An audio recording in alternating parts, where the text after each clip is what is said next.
tearful Joe Biden took center stage on opening night of the Democratic National Convention on Monday, delivering a farewell speech to the party he has served for half a century, after he reluctantly ended his re-election bid in July and endorsed Vice President Kamala Harris to replace him on the Democratic ticket.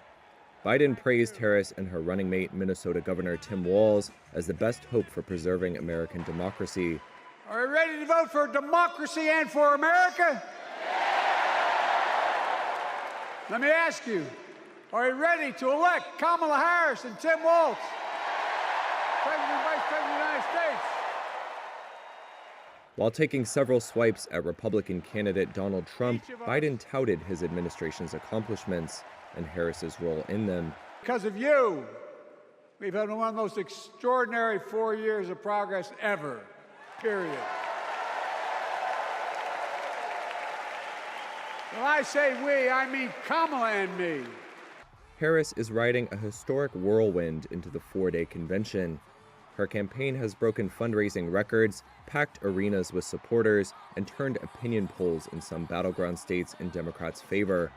Earlier in the night, Harris praised Biden when she made a surprise appearance at the top of the program. We are forever grateful to you.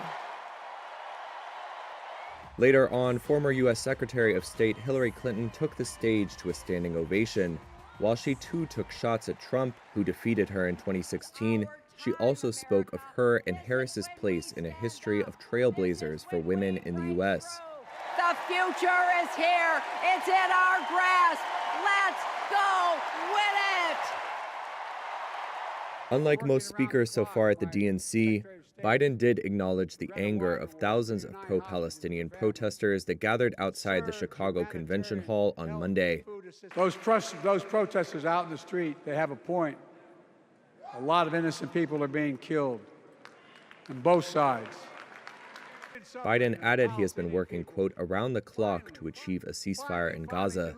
His administration's position on the Israel-Hamas war, now in its 11th month, has reduced support for Democrats among Muslim and Arab American voters, who represent crucial votes in election battleground states. The protesters on Monday were fewer than the tens of thousands that organizers had predicted, but riot police detained 4 people after a group split from the main march and breached a security perimeter near the convention center. Package holidays, once popular with the baby boomer generation, are back in fashion in Europe. Soaring hotel and flight prices have revived demand for all-inclusive deals, which had fallen out of favour. Market research firm Euromonitor expects spending on such packages to reach $117 billion this year, up 11% from a year ago, and believes it'll go even higher next year. Noreen Cannon is an Irish tourist who went on a package holiday. Her week's vacation was all about the price, amenities at the hotel, and convenience. It's a good package for all the family, and the people that we're meeting, they have children too, so yeah, the flight was nice and the hotel is nice for children. It's family orientated, so it's good. Good deal for us. I love the plane because I get to play my game and my earphones on. The resurgence helped Europe's biggest tour operator, TUI, report quarterly results that beat expectations last week. Euromonitor said fixed upfront costs and value for money are appealing, particularly with high inflation.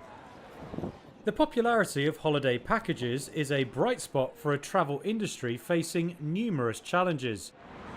Travel companies have grown worried the post-pandemic enthusiasm for air travel will slip as travellers are put off by higher fares.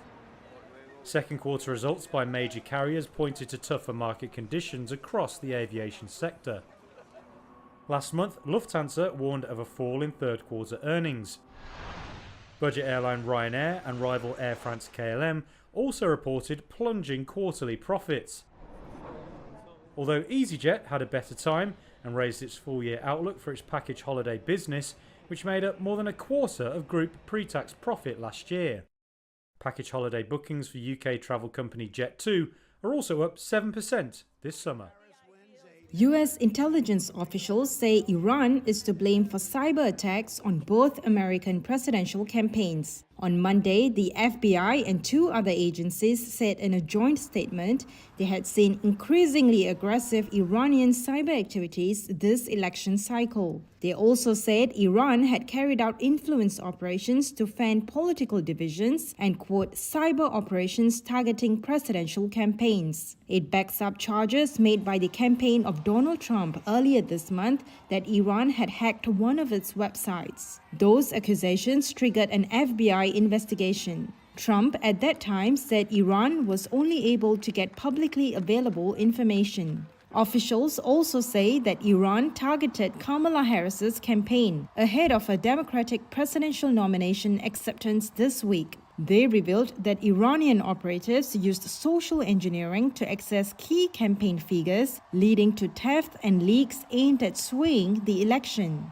Iran's mission to the UN dismissed the allegations as unsubstantiated, insisting it has no intention or motive to interfere in the US presidential election. The Democratic Republic of the Congo hopes to receive its first doses of an Mpox vaccine next week, following promises from Japan and the United States to help fight its outbreak.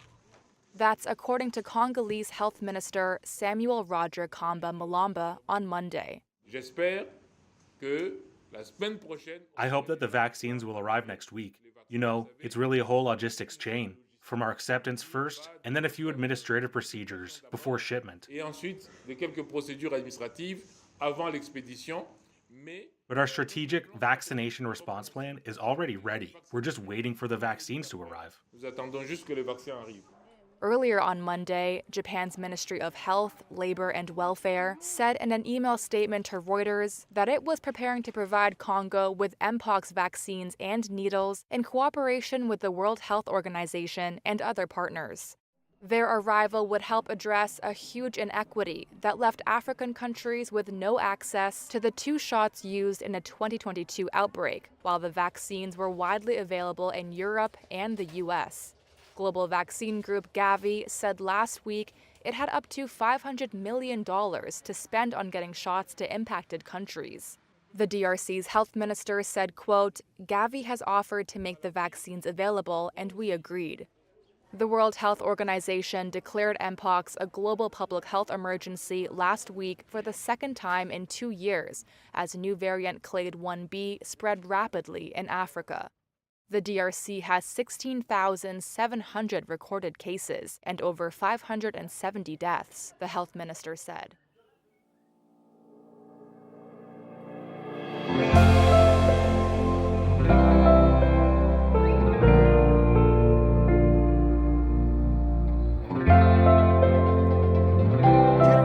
Is laying off more than 1,000 employees worldwide. The automaker confirmed the cuts on Monday, which consist of salaried employees at its software and services unit. GM said in part that it has to, quote, make bold choices and prioritize the investments that will have the greatest impact. It added half of the cuts are in the U.S. and were not made as a cost reduction measure. GM said they follow a review of operations following the departure of a former Apple executive hired last year to help lead the software and services division. He left for health reasons and had been brought in to spearhead GM's software development as the company boosted investment in electric vehicles and subscription-based services. Shares of GM rose fractionally in Monday morning trading.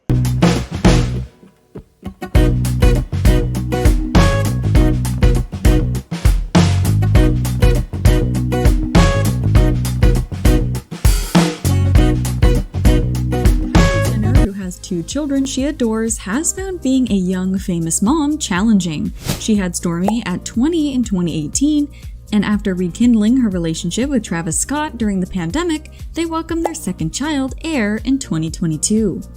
Although they are no longer together, they maintain a positive co-parenting relationship. In a recent interview, Jenner opened up about the hurtful body-shaming comments she received during her pregnancies and called for greater empathy towards women facing similar scrutiny. Just like, why do people think it's okay to talk about me. Kylie Jenner expressed frustration over the comments about her body after gaining weight during her pregnancies. She told British Vogue that she was 200 pounds after giving birth and struggled to lose the weight before getting pregnant again. Jenner criticized the lack of empathy towards women and the rumors about her using drugs. Despite normally ignoring such comments, she remains upset about the negative comparisons and reminders of her weight gain from having 2 children. Kylie Jenner seems to have it all with her successful career and loving family, but being a young mother at 26 presents its challenges. In her Vogue interview, she candidly expressed feelings of inadequacy when comparing herself to other parents at her children's school. She reflected, "I'm 26 with a first grader and I'll be 40 with a 20-year-old, adding with emotion, and we'll be best friends." Despite her worries, Jenner finds reassurance in her supportive co-parenting relationship with Travis Scott and her family help, especially when she's away. Kylie Jenner mentioned feeling like the youngest mom at her children's school, but emphasized that no one makes her feel out of place. She joked, "I'm just like, here I am." Despite these feelings, she finds comfort in her strong co-parenting relationship with Travis Scott and support from her family. She noted that when she's away, the kids are with their father, or on rare occasions when both are busy, with Khloe Kardashian, whose daughter True is in Stormi's class.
حرف